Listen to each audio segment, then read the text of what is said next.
Hello everyone. 8ನೇ ಪ್ರಶ್ನೆಯನ್ನ ಗಮನಿಸಿ. 6, x, 14 ಇವು ಸಮಾಂತರ ಶ್ರೇಣಿಯಲ್ಲಿದ್ದರೆ x ನ ಬೆಲೆಯು.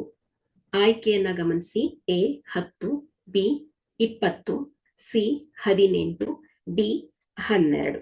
ಓಕೆ, ಸೊ ಇಲ್ಲಿ 6, x, 14.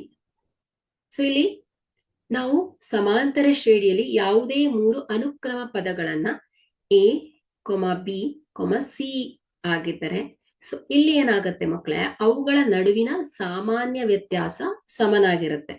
ಸೊ ಕಾನ್ಸ್ಟೆಂಟ್ ಆಗಿರುತ್ತೆ ಅಲ್ವಾ. ಸೊ ಸಾಮಾನ್ಯ ವ್ಯತ್ಯಾಸವನ್ನ ಹೇಗ್ ಮಾಡ್ತೇವೆ? ಮುಂದಿನ ಪದ ಮೈನಸ್ ಹಿಂದಿನ ಪದ ಮಾಡಿದಾಗ ನಮ್ಗೆ ಡಿಫ್ರೆನ್ಸ್ ಸಿಗತ್ತೆ. ಸೊ ಇಲ್ಲಿ B minus A is equal to ಏನ್ ಹೇಳಿ? C minus B. ಯಾಕಂದ್ರೆ ಇಲ್ಲಿ ಬಿ ಮೈನಸ್ ಎ ಈ 2 ಪದಗಳ ನಡುವಿನ ವ್ಯತ್ಯಾಸ, ಸಿ ಮೈನಸ್ ಬಿ ಈ 2 ಪದಗಳ ನಡುವಿನ ವ್ಯತ್ಯಾಸ ಕಾನ್ಸ್ಟೆಂಟ್ ಸ್ಥಿರವಾಗಿ ಇರುತ್ತೆ. Okay, so B minus A ಎಷ್ಟು ಬರುತ್ತೋ ಸಿ ಮೈನಸ್ ಬಿ ಕೂಡ ಅಷ್ಟೇ ಬರುತ್ತೆ. ಸೊ ಹಾಗಾಗಿ ಇಲ್ಲಿ B minus A is equal to ಏನ್ ಹೇಳಿ? ಸಿ ಮೈನಸ್ ಬಿ ಅಂತ ಬರೀಬಹುದು.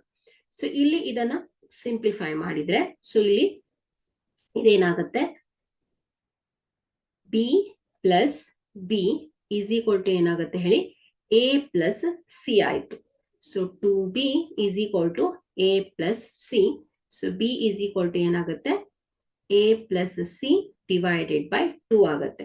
ಸೊ ಇಲ್ಲಿ ಎ 6, ಬಿ ಎಕ್ಸ್, ಸಿ 14.